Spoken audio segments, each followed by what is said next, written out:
Hey guys, welcome to the first episode of Drool. Now it is getting damn cold outside, so today we are going to be making a nice, warm, hearty chili. It'll warm you up and make you feel better about yourself. It makes me feel better about myself. So get into the right frame of mind, alright? What are you going to need? You're going to need your pot. You're going to need your beans, all your spices that you're going to use. You're going to need your raw vegetables. Just get them around because it'll make the flow of cooking a lot simpler. So first thing we're going to do, check this out. We're going to get your pan going. I'm using a nice cast iron pan just because it looks cool. And get an onion. Doesn't matter what kind of onion you use. Spanish onion, white onion. I'm going to use the red onion because it just looks cooler. Just give it a nice slice. Boom! Slice in half. Now you don't have to be perfect with this, guys. It's going in a chili.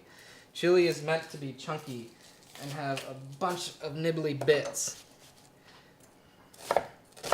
Just give it a nice chunky slices. Doesn't matter if some are big, they're gonna be cooked down. Maybe just chop it up a little bit more. Alright, once you got your pan on, get a nice lug of extra virgin olive oil in there. It seems like a lot, but it's not. Trust me. Once you get your onions diced up, bring them over, drop them right in the pan. I don't know if you can hear that, but it sounds pretty cool. Alright, next thing, get your peppers out. Like I said, I use orange peppers just because it gives a nice color to the chili. You can use green, you can use red. It doesn't really matter what color, they all taste the same. Just slice them up. Give them a nice dice. Now, don't worry if you get some seeds in there. It's not the end of the world. If you spend all your time trying to get every little seed out, then it's going to take you forever to cook.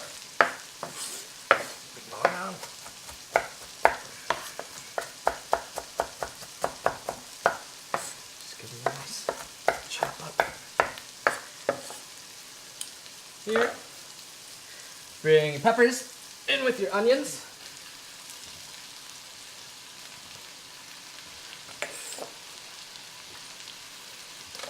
Next, we're going to go for some garlic. Probably about 2 cloves of garlic will work just fine. Pound that up, break some apart. Get a garlic press out. If you don't have a garlic press, you can just dice it up, chop it up real fine. Don't worry about peeling it, guys. It's just going to take too much time. Squeeze it right in.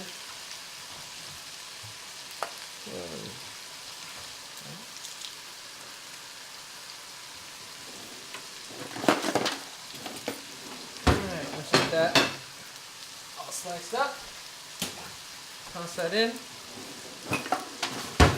Get your spatula out. Give it a nice stir. How good does that look? Just the peppers, the onions, and the garlic. Killer!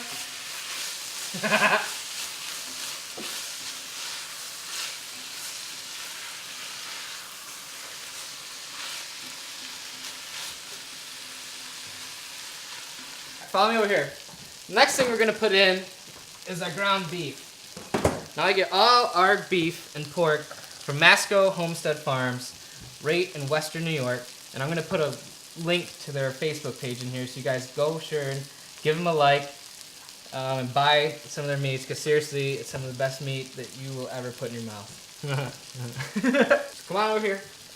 Let's just drop this in. There's no pretty way of dropping beef in there. Give your hands a good wash.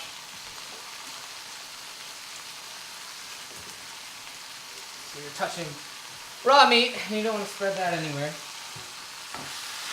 Just mix this all in with your peppers and onions. Oh, what I like to do is I like to put a bit of chili powder right in with the beef, peppers, onions, and garlic. Not too much. It'll just give it a boost of flavor, because you are going to be adding more after we get the tomatoes in. And this is going to flavor your meat and just add more awesome flavor to your chili. Alright guys, so while your meat finishes browning up, add a pinch of salt from a height so it spreads all the way around and it looks cool. And a pinch of pepper. Just mix that in really quick. It'll just boost your flavors. So come over here and let's start getting our tomatoes around. So I add a nice big can of diced tomatoes and a nice can of pureed tomatoes. That's going to give you a killer texture and make your chili not seem like it's soup. So let's open these bad boys up. Look, don't worry about draining your tomatoes, just dump it right in. Toss.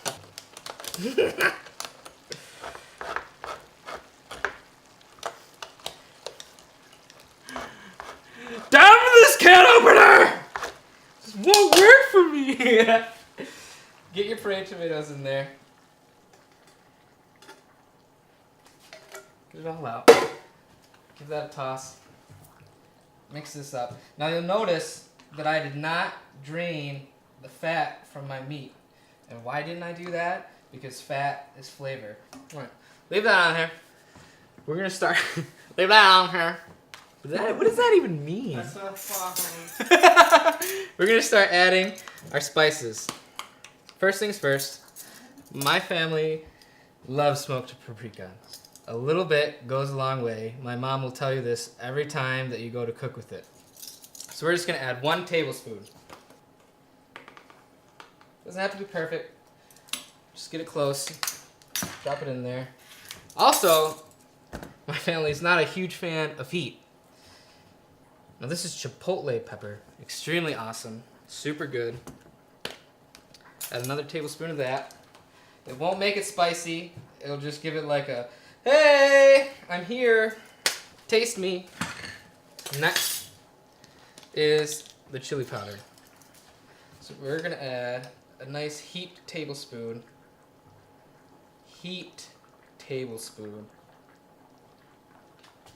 of chili powder. Alright? Mix that in there nice. Seriously, look at that. Look at the color of that. How awesome does that look, Mike? It looks pretty awesome. So I thought. And it smells amazing.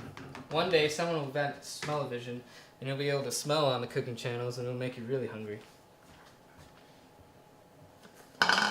Oh! Cumin. Ground cumin. Add about a teaspoon. Just eyeball it. And maybe it's a little more than a teaspoon. Let's say a tablespoon. Bring this down to a nice low simmer. And actually, with this oven, it's pretty hardcore. So I'm going to move it to the simmer pan. So before you cover it, once you get it on a nice simmer, we're going to add a couple of my own special ingredients. First, some nice dark chocolate. Of course it's Hershey's. Everybody uses Hershey's. We're going to just flake this up. And don't do it directly over the heat because it will melt. And that's not fun for anybody. Alright, so once you get about a tablespoon of chocolate, it's a nice dark chocolate. Don't worry if there's a couple chunks in there, it'll melt, it's okay. Put them in right in here from a height, because remember it looks cool. And then your hand is going to look like you wiped someone's butt. So give them a good wash.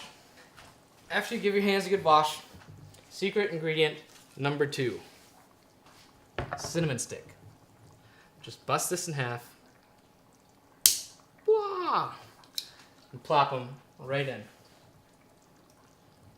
You think I'm crazy, but I'm not. Trust me, it's going to add an awesome, unexpected flavor that people aren't going to be expecting. Because I said it's unexpected. But they're going to love it. I promise. So get that down on a simmer. Cover it up. So, we're gonna make some nice garlic bread for this chili.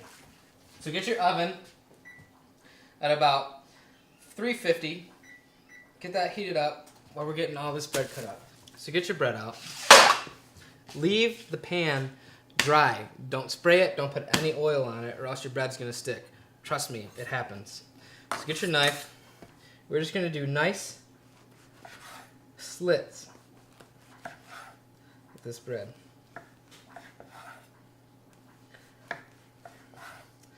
With a nice hearty chili, you want a nice hearty piece of garlic bread.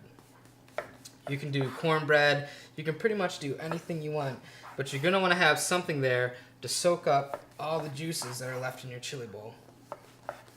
And personally, like I said, we're vampire slayers, so we like garlic bread. Now after you get that sliced, just bring your pan up here, lay your bread nice and flat on top of it. Just get all your bread in your pan, lay it out. Get some room temperature butter. Seriously, it makes it so much easier to spread it over the bread. If you don't have room temperature butter, and I've tried it before, you're just gonna tear your bread apart, and that's no fun for anybody.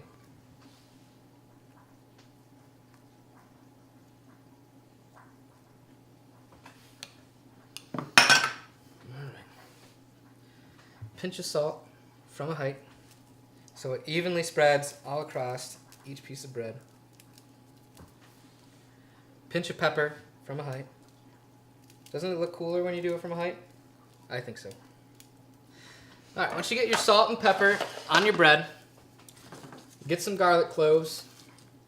About 2 should be fine. Get your grater out. Bring your bread back up. This makes it so much easier to just peel it all over your bread. And if you're having a bad day, it all gets stuck inside the grater. Just take it out and rub it. Don't be afraid. Rub it all over that. That'll taste so much better than granulated garlic. Trust me, it will. Give your hands a good wash. And then we're gonna add some more of that awesome smoked paprika. Now there is no real measurement for this, guys, so just kind of from a height, shake it on there a little bit. So, in the oven for a good 15 minutes at 350, and you'll have amazing garlic bread. So while your bread's finishing up, grab your beans. Now, I don't really like red kidney beans, so I'm gonna use white. And it's gonna add a lot of color to your chili and not make it so red. You can drain them if you want to. I don't really think you need to drain them. Before I take this out. The unveiling. Ready?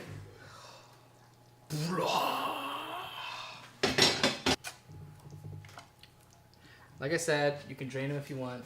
I don't drain them because it adds more liquid to your chili. 2 cans. You want 2 nice cans. You can use red kidney beans. You can use garbanzo beans. You can use great northern beans, black beans. Whatever kind of bean you want to put in there, put it in there. Chili's forgiving. It's okay. It's all to your taste, guys. Our garlic bread has had about 20 minutes in there. Pull this out and try not to burn yourself. Look at that. Look at the color on that. And the smell is absolutely incredible. Our chili should be ready to rumble. Look at that. So let's get a spoon.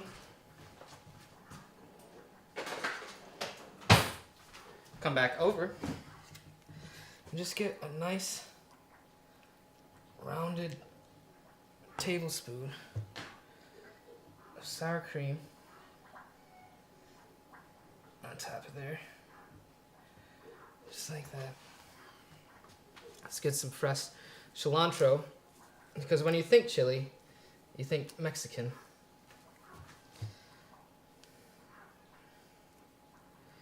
Let's put that on there, just like that. Lovely. And last, and the most amazing thing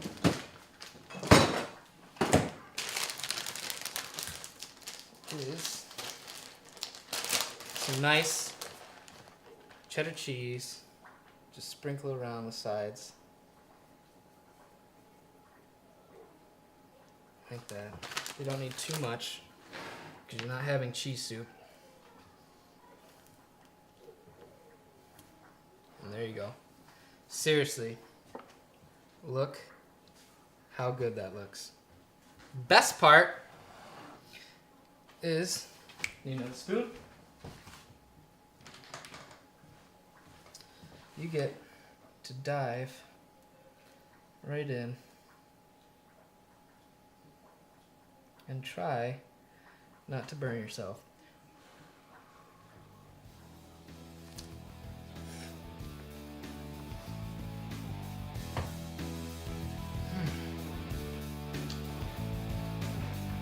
That is ass-kicking chili.